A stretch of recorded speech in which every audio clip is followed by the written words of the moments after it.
Hey guys! Welcome back! So today I'm very excited kasi Sunnies Face finally released a new product on their line and that's the Perfector. When I saw this on IG, I knew I had to get it kasi products like these are really up my alley. I love products na instead of covering up blemishes or imperfections sa face, they try to embrace it tapos mas mukhang natural palalo yung look. So, yun yung gagawin natin today. Syempre, yung first look na naisip ko talaga is a no makeup look. And another one is a bold red lip with a very natural finish sa face. If you're interested to see my review on the Perfector and to see me do 2 looks, don't forget to subscribe, like this video, follow me on all my social media channels. And now, let's go to the video.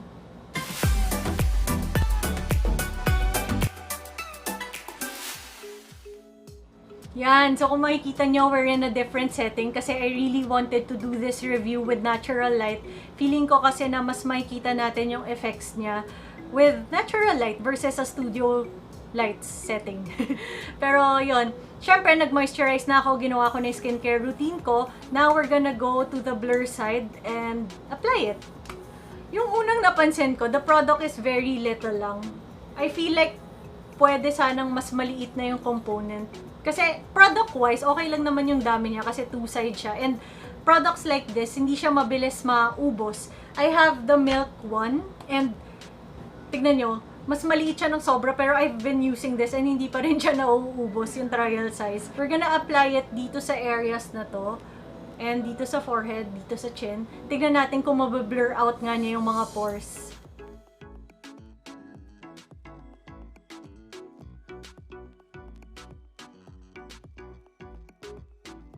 Tapos I like putting it also sa under eyes ko para lang medyo ma-blur out yung mga fine lines dun. So yes, I see na nabablur niya. Pero yun nga, don't expect it to cover anything kasi nga it's pigmentless. Wala siyang pigment. And I think from the stuff na nakita ko sa website nila sa IG, it's not really to cover up anything. It's just to blur out para lang mas mukha kang filtered, ganun. Ewan ko, I saw reviews kasi na parang hindi daw nako-cover yung ano nila, yung mga imperfections or blemishes. Pero kasi the thing is, it's not made for that. We should remember it na ganun. Tapos I like putting it also here, yung sa may fine line dito. Yung smile line, ayun, yung smile line.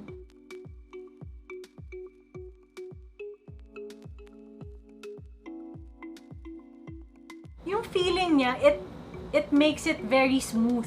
So, I feel like sobrang ganda nito under makeup, under foundation. Could be used as a primer. So, kung makikita nyo, I put very minimal amount. Kasi products like this, mas maganda siya na parang soft layer lang. Kesa pag pinak-on mo talaga, it could cause peeling. Pagka nilagyan mo na ng product on top.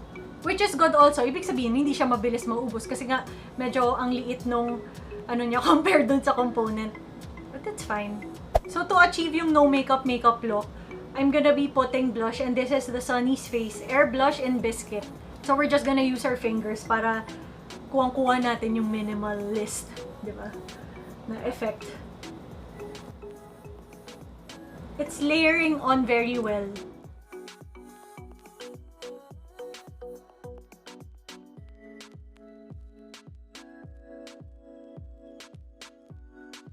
Okay, so dumiretso ko agad sa blush, pero I forgot to put color corrector under the eye, so that's what we're gonna do. We're gonna color correct it, and I'm gonna be using the Charlotte Tilbury na color corrector in medium. So we're putting very minimal amount. Kung maaalala nyo, naglagay ako ng blur side under my eyes also. So let's see if magle-layer well ba yung color corrector ko on it. Yeah, I feel like it's layering well naman.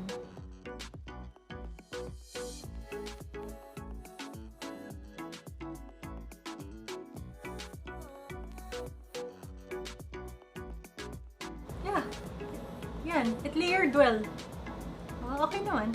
Ngayon, we're moving on to the eyes. So, very minimal lang nga yung gagawin natin. So, just take any bronzer, kung anumang bronzer ginagamit nyo on a daily. And, ilalagay lang natin siya all over the lids. Para lang may konting color.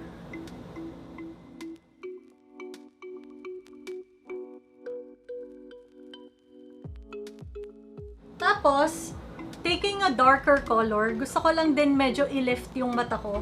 And lalagay lang natin siya sa outer part. Yan, so we're gonna curl our lashes and then put on very minimal amount din ng mascara, and I'll be right back. So this is how it looks after curling my lashes and putting on mascara. Yung mascara na ginamit ko is the Innisfree na Micro Cara, and it's very effective in achieving yung no makeup look. Kasi it doesn't give the super voluminous na lashes. Di kaya nung mga L'Oreal na lagi kong ang gamit. Yun, so ngayon, we're gonna try the balm side na. We're gonna put it on the high points of our face. Dito ako super excited kasi it's very new sa market natin, di ba?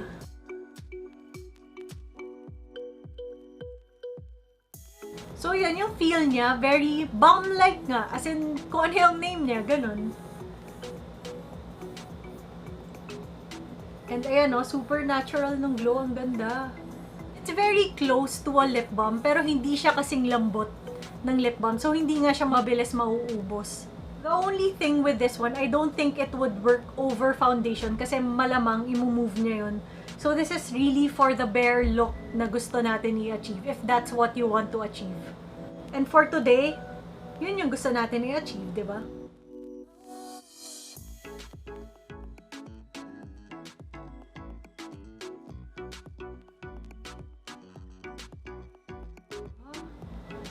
Super glass-like. If gusto niyo yung glass-like skin, this is it.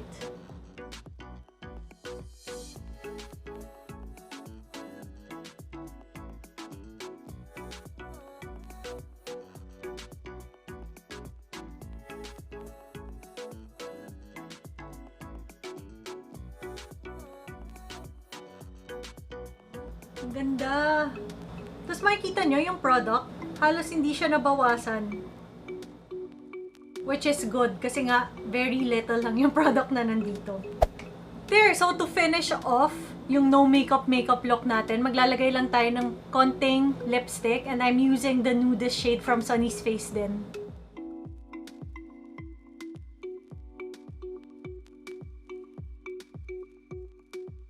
Yan, so this is the no makeup look that we achieved using the Sunnies Face Perfector.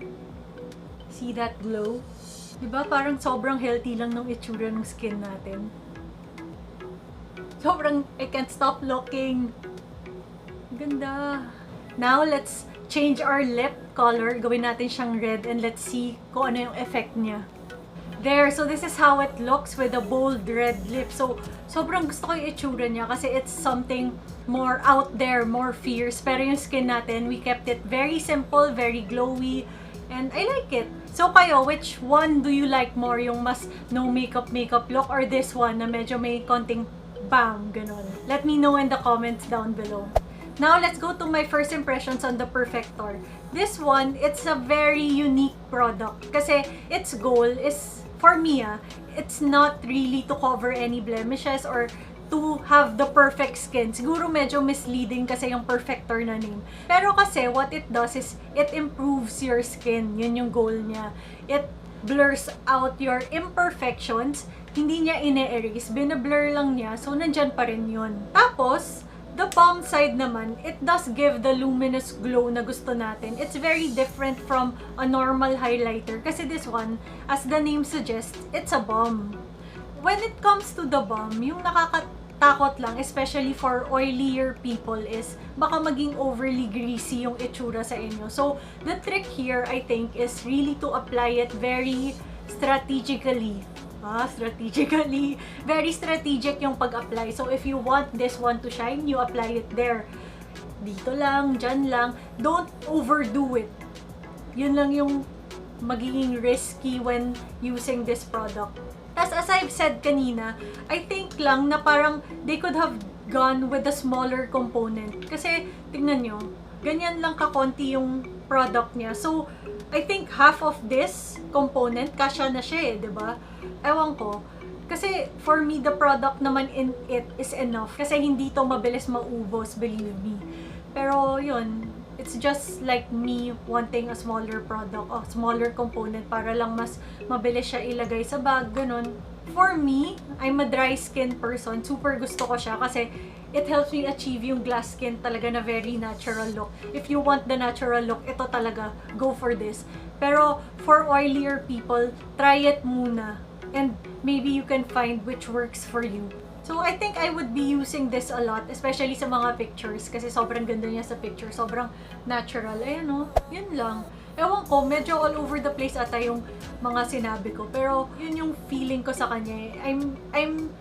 I like it for me, pero do I recommend it to you? I do if you want to achieve yung super natural look and longevity is not really an issue for you. Kasi eto, mabilis talaga ito mawawala, especially the balm side. Yung blur side, I think it would work as a good, very good primer.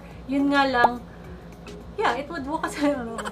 So yun, I would definitely use this more, tas titignan ko how I like it, how much I actually use it, tas i-update ko kayo on my IG most probably. And yun na. So, I hope you enjoyed the video. I hope na laman nyo na if you really want this in your makeup collection or not. And yun, I hope to see you in my next video. Don't forget to subscribe, like this video, follow me on all my social media channels, leave a comment down below, and see ya next time. Bye!